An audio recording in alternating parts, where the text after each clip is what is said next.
The new CEO fired me on a Friday on Monday morning.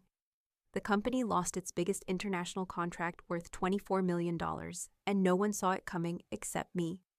My name is Evelyn Tran. I worked 17 years at Ridgemont Wallace, managing relationships with our most critical overseas partners.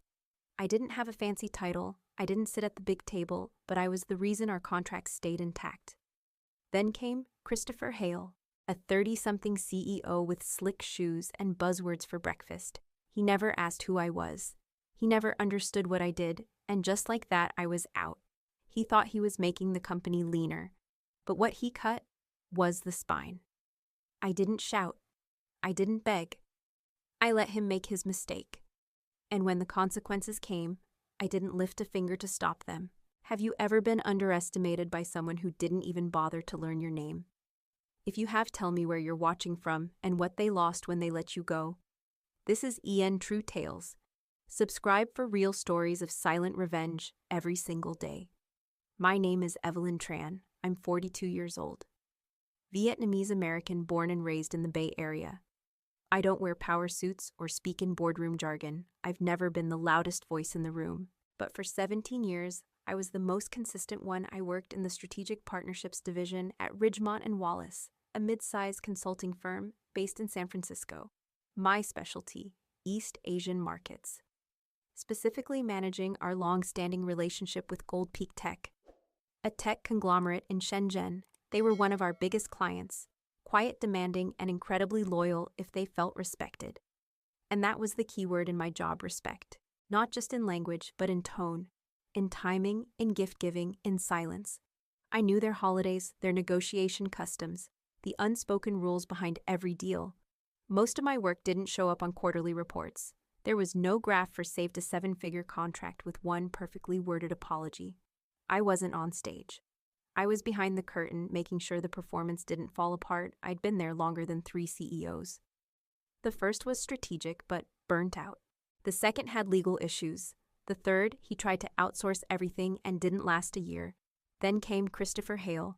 I remember the day he walked in, his shoes hit the lobby tile like a drumbeat, sharp, loud, like he wanted the building to hear him. He didn't greet the front desk, didn't make eye contact with the security guard, just walked straight in like he owned the place. Technically, he did. His appointment had been announced the week before in one of those overly polished memos. A bold new chapter of innovation and restructuring. I'd seen enough transitions to know what that meant. Someone at the top wanted to cut costs and heads. From my small corner office, I watched him. He was young, mid-30s, tall, always holding a tablet, always scribbling notes. He didn't knock on doors. He opened them mid-meeting. He didn't ask questions. He issued statements and waited for people to agree. He didn't come see me that day. I wasn't surprised. People like him never notice people like me until it's too late. At lunch, I sat with a few of the older employees in the break room. None of us had the energy to impress him. One woman joked he looked like a substitute teacher, trying to fix the whole school by Friday. We laughed softly, carefully. No one wanted to be noticed right now. I kept my thoughts to myself. I had outlasted leaders before, and I knew exactly how they fell by confusing confidence with competence. Later that week, I passed him in the hallway. He glanced at my AD badge, then looked straight through me. He didn't ask what I did. Didn't even slow down. I was holding the quarterly briefing folders, documents he would be quoting from in the Friday investor update. But to him, I was part of the background, paperwork with legs. Still, I said nothing. That's how you survive men like him. You stay quiet, you watch, you prepare. The real warning signs started subtly. Whispers in the hallways, managers avoiding eye contact. The head of HR, Linda, started looking pale. The air changed. I'd felt this before. It was like standing in a building with a gas leak. No alarms, no fire, but something's about to explode. I went back to my office and closed the door.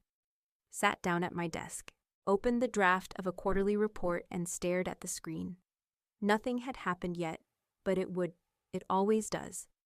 In the weeks that followed, the unraveling began. Not with announcements or memos, but with silence. The kind of silence that creeps in when people are afraid to speak freely, when desks are cleared overnight, when the office plants die because no one feels safe enough to water them. Christopher Hale called it streamlining. He started by cutting mid-level managers, people who'd been there 15-20 years. One by one, they disappeared. A quiet calendar invite in the morning, an empty cubicle by lunch. No goodbye emails, just cardboard boxes and ghost stories. Their replacements arrived just as quickly. Young, flashy, glossy LinkedIn profiles. Always quoting some book about disruption. They didn't understand the business. Not really. One of them asked me during a group briefing if we still use faxes with China. I just smiled. Didn't answer, let the silence do the talking. They called it modernization. I called it arrogance in a tailored blazer. The real blow came during a Thursday morning team meeting. Christopher walked in like he was on stage, remote in one hand. Confidence dialed up to 11. He sped through slides filled with words like agility, cost centers, efficiency, the usual buzzwords you hear right before the axe falls. He paused near the end and said, "Every department will be evaluated. We need to eliminate waste and focus on scalable partnerships." He didn't look at me when he said it, but he didn't have to. I knew exactly what he meant. After the meeting, as I gathered my papers, I felt him approach. His presence had a particular chill to it, like air conditioning suddenly blasting into a warm room. "Evelyn, right?" he asked. I nodded. "Yes. What is it you handle again?" he asked casually, like he was trying to recall what he had for lunch last week. I paused. I could have listed my title, could have said Senior Liaison for East Asia, but titles didn't matter to men like him. So I said carefully, "I manage our relationships with strategic partners in East Asia, primarily Gold Peak Tech in Shenzhen." He frowned slightly. Don't we have someone doing translations already?" I met his eyes. "I don't just translate. I manage expectations. I understand negotiation timelines, cultural signals, business etiquette. I maintain the relationship." He nodded vaguely. "Well, good. We're going to be simplifying a lot of things soon. Appreciate your work." And with that, he was gone. Like I was a light fixture, functional but replaceable. I stood there for a few seconds, fluorescent lights humming overhead, knowing in that moment he didn't get it. Worse, he didn't want to. Back at my desk, I opened a new email to Mr. Liang at Gold Peak, just a routine update. But for the first time in 17 years, my fingers hesitated above the keyboard. How long would I even be allowed to send these emails? Friday came, and with it, dread. At 10:15 a.m., my inbox pinged. Meeting request. Christopher Hale, 10:30 a.m., conference room, B, no subject, no agenda. Just like all the others who had vanished that month, I sat very still, took a breath, adjusted my blazer, and walked. The hallway felt longer that morning, like the walls knew what was coming. Christopher was already seated at the head of the table when I arrived. Linda from HR sat 2 chairs away. She didn't meet my eyes. "Evelyn," Christopher said, flipping open a folder, "we've been reviewing internal structure. After careful consideration, we've decided to consolidate certain functions." His voice was calm, rehearsed, like he was reading a script someone had printed out for him. "Your role, while valuable in the past, no longer aligns with the direction we're heading. We've partnered with an external language firm. They'll cover what we need." I said nothing. Not because I was shocked, but because I'd seen this coming weeks ago. He offered me 2 months' pay. An envelope, a tight smile. "I know this might be difficult," he added, "but change is necessary." I looked at him for a long moment, then asked, "You're certain you can manage without me?" He chuckled. "We'll be just fine." I stood up, left the envelope on the table, looked at him one last time and saw exactly what he was. A boy in a suit playing CEO. I wished him luck on Monday. He didn't understand what I meant, but he would. Soon I walked out of that conference room with nothing but my dignity. No security escort, no teary goodbyes. Just silence, the kind that feels both deafening and hollow. I didn't stop at my desk. I didn't pack a single box. Everything in that office, every file, every framed certificate, every keepsake, could stay. Let them try to explain the Mandarin proverb etched on the tea mug I left behind. They wouldn't get it. The rain had started by the time I reached the ground floor. Thin at first, almost apologetic, like the sky wasn't quite ready to cry for me. But I didn't need its sympathy. I drove home with the radio off. My hands on the wheel, my mind strangely calm. Because underneath the sadness, beneath the sting of being discarded so easily, There was something else. Something quiet, solid. A decision I wasn't going to fight to stay, I was going to let it fall. That weekend, I deleted my work calendar, removed my Ridgemont email from my phone, cleaned out my home office. I let go of the habits I had built for 17 years. They didn't deserve my mourning. Only 2 people texted me from the office. One said, "I'm sorry, we miss you already." The other said nothing at all, just sent a sad emoji. That was enough. On Sunday night, I updated my resume. Not because I needed a job, not yet, but because I needed a reminder I still had value. I listed every project, every cross-border deal I had managed, every delicate negotiation I'd carried through cultural minefields, every partnership I'd held together through late-night calls and early morning flights, things Christopher would never understand. And then my phone rang. It was Olivia Nguyen. We'd met 6 years earlier at an international business forum in Seattle.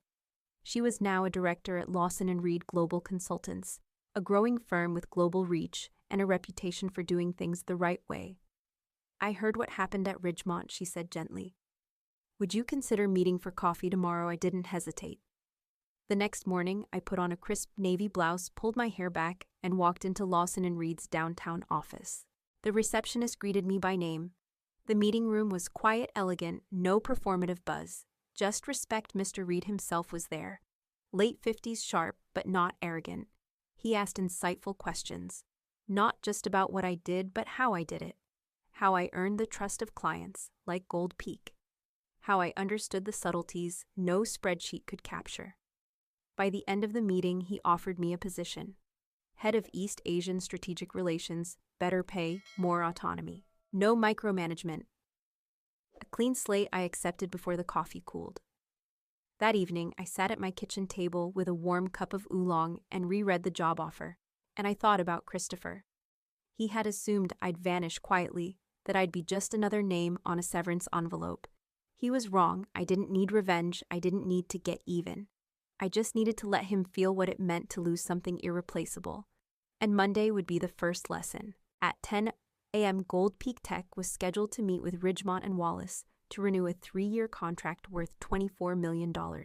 A cornerstone deal, Christopher's first big test as CEO, and the one person who could guarantee its success was gone. Monday morning arrived gray and humid. The city buzzed under a low ceiling of clouds, as commuters flooded the streets with half-drunk coffee and forced optimism. But at Ridgemont Wallace, the tension was unmistakable. The 15th floor conference room had been polished to perfection. Chrome water pitchers, crisp legal pads, branded pens lined up like soldiers. Christopher Hale sat at the head of the table, flicking his Mont Blanc pen against his palm. To his left and right were Martin and Carla, 2 of his newest recruits, both bright-eyed, both utterly unprepared for what was about to unfold. Across the city, I sat in my new office at Lawson & Reed, sunlight slanting through the tall windows behind me, a cup of oolong on my desk. My laptop open, unread messages blinking softly. I didn't need to check the time. I knew 10 o'clock sharp. The delegation from Gold Peak Tech arrived at Ridgemont's lobby. 3 senior executives, tailored suits, expressions calm, unreadable. They were led up to the conference room with quiet efficiency. Christopher rose with a grin, both hands extended. "So glad you could make it," he said, a salesman's warmth, coding every word. There were no smiles in return, no small talk, no exchange of polite jokes, just quiet and formality. Christopher launched into his presentation, barreling through slides stuffed with metrics, charts, and hollow promises. He spoke about streamlining processes, centralizing communications, cutting redundancies. He never paused for translation. He never asked a question. He never noticed the silence in the room. Until Mr. Liang, Vice President of International Affairs for Gold Peak, raised a hand. "We would like to speak with Miss Evelyn Tran," he said. The room went still. Christopher froze for a second, then forced a chuckle. Evelyn is no longer with us. We've moved to a more dynamic communications model, including a language firm out of Singapore." Mr. Liang glanced at his colleagues, then looked back at Christopher. Miss Tran was not merely a translator. She understood our expectations, our culture. She maintained the relationship with discretion and respect. Christopher cleared his throat. "I understand, but our new structure is far more scalable. We believe it. You have made a mistake," Mr. Liang said, calm, but unflinching. A disrespectful one. He stood. So there will be no renewal today, nor any discussion of future partnerships under these conditions. Christopher blinked, stunned. But surely we can. We value stability and respect, Mr. Ling said, already walking toward the door. Neither are present here, and with that gold peak left. Just like that, $24 million gone. Within the hour, the news had spread through the office like fire in dry brush. Slack channels exploded. Staff whispered in break rooms. The CFO called an emergency meeting. Christopher barricaded himself in his office. And across town, I was reviewing vendor contracts at Lawson & Reed, calm, silent. I hadn't spoken a single word to Gold Peak. Not yet, but the dominoes were falling. That evening, I received a text from an old colleague. He's calling you a social climber now. Says you were trying to hold on to power you didn't earn. I stared at the message, then smiled slowly. If only he knew I never wanted titles. I wanted competence. I wanted respect. But since he never learned the language of loyalty, it was time I taught him in the only dialect he understood: loss. The next morning, my phone rang. Unknown number. I let it go to voicemail. Then another. This time from a Ridgemont office extension I recognized. Curious, I answered. Evelyn, Christopher here, the voice said, too cheerful, too forced. Hope you're doing well. I am, I said evenly. Listen, he continued, voice quickening. I was thinking. Maybe we could clear the air, talk opportunities, possibly some collaboration. No formal role, just consulting. Maybe help mend the Gold Peak situation. I let the silence stretch. I'd compensate your time, of course, he added quickly. I took a breath. I'll consider it, I said. Voice neutral. Come to my office tomorrow. 9 a.m., he sounded relieved. Great, fantastic. I appreciate it. Evelyn, really? But what he didn't know, I wasn't inviting him back into my world. I was inviting him into his own reckoning. Tuesday morning, 9 a.m. sharp. Christopher Hale walked into the glass-walled conference room at Lawson & Reed, looking like a man rehearsing confidence. His suit was impeccable, his watch expensive, but his smile cracked around the edges. I stood when he entered. We shook hands. His palm was damp. Evelyn, he said with forced brightness. You look well, I gestured toward the seat across from mine. Have a seat, he did. Immediately launched into his pitch. We had some unexpected turbulence last week, he began. But I believe with your help we can rebuild trust with Gold Peak. There's still an opportunity here. He spoke for nearly 10 minutes without pause. Buzzwords. Apologies that weren't quite apologies and suggestions of collaboration that carefully avoided the word rehire. When he finished, I waited a beat before answering. You're offering me a consulting role, I said slowly. He nodded. Yes, well, not formal, just assisting. You know, patching things up. No title, no public statement, no reversal of the lies you spread about me after I left. Christopher shifted in his seat. It's not personal, Evelyn, it's business. I smiled a small, deliberate smile. So is my answer. He blinked, uncertain. Which is... I'll consider it, I said, rising. But on my terms. What terms? You'll see I didn't slam the door behind me. I didn't raise my voice. That wasn't the kind of power I wanted. My kind of revenge, it didn't scream. It watched, waited, and then struck with precision. By Thursday, I had what I needed. A signed short-term consultancy contract rushed through by Ridgemont's panicked legal team. It gave me limited internal access. A desk, an email address, no one publicly acknowledged I was invisible and perfectly placed. They thought they were using me, but I had already started building something else. I contacted Mr. Ling, not through Ridgemont servers, not by email.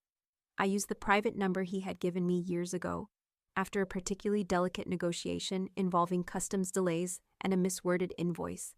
He answered after the second ring. Miss Tran, he said, warm but cautious. To what do I owe this call?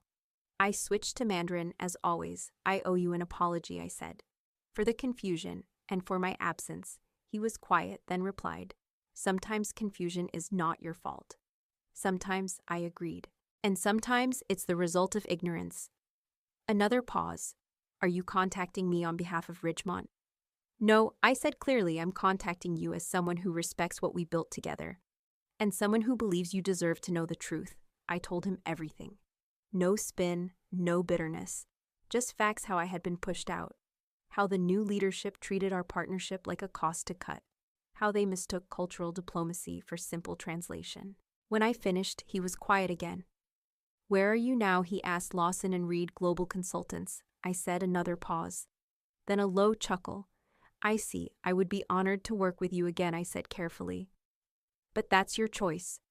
He ended the call with a single sentence. "I believe we will speak again soon." The next day I set up a discreet introductory call between Mr. Leang and Mr. Reed. No headlines, no leaks, just a quiet handover of trust away from Ridgemont and back toward someone who had earned it by Monday. 2 more former partners had requested meetings with me at Lawson and Reed. Word was spreading quietly, organically. Christopher, meanwhile, spun himself into tighter and tighter circles. He held emergency meetings, blamed market turbulence and miscommunications, blamed the Singapore firm, blamed everything except the mirror. His emails to me grew more frantic. Could I reach out to another client? Could I write a memo, maybe coach one of his new hires? Every request came with the same tone, desperation wrapped in fake calm, and I fulfilled none of them. Because this wasn't about getting even anymore. It was about making sure they saw it. Who I was, what they lost, and why they'd never rebuild it without me. It didn't happen overnight. Corporate collapses never do. They don't explode. They rot from the inside silently at first. Then, all at once, a week after Gold Peak, tech walked out. Ridgemont and Wallace started hemorrhaging clients. Smaller accounts closed quietly. Vendors demanded faster payments. A major European client paused all renewals pending internal review. Christopher Hale gave speech after speech about resilience, about bouncing back, about how disruption is part of growth. But no one was listening anymore. The office became a graveyard of whispered conversations and unopened emails. Layoffs resumed, this time without ceremony. No farewell parties, no thank you notes, just empty chairs and silence. I never set foot in that building again. I didn't need to. From my new office at Lawson and Reed, I watched the collapse unfold like slow-motion theater. I didn't cheer, I didn't celebrate. I simply noted it, because this wasn't revenge for me. This was recognition of the years I gave without demanding praise, of the loyalty I extended without asking for titles, of the value I brought quietly, consistently, until someone arrogant enough thought it could be replaced by software and a slogan. The lesson was never about vengeance. It was about consequence. 17 years of trust can't be rebuilt with a contract. Cultural fluency can't be outsourced, and real partnerships like real people don't come back once they've been discarded. The world doesn't punish arrogance right away, but it always catches up. Christopher Hale learned that the hard way. And me. I moved forward, not bitter, not broken. Just respected. Christopher once told me, "It's nothing personal, it's just business." But here's the truth. Business is personal because people are the ones holding everything together, quietly, steadily, while others take the credit. I didn't dismantle Ridgemont and Wallace. They did that all on their own by assuming loyalty was disposable, that relationships were replaceable, and that experience could be substituted with youth and arrogance. I didn't scream. I didn't retaliate. I waited, and when the foundation cracked, I didn't patch it up. I let them see what happened when you remove the one person holding the beams in place. If you've ever been the invisible glue in someone else's success, if you've ever been pushed out, disrespected, or forgotten only to watch it all fall without you, then this story was for you. What would you have done in Evelyn's place? Would you have walked away quietly or made sure they remembered your name? Let me know in the comments. Team Evelyn or Team Walkaway? And if you believe quiet strength deserves loud recognition, hit that subscribe button. This is True Tales, where silent revenge has the sharpest edge.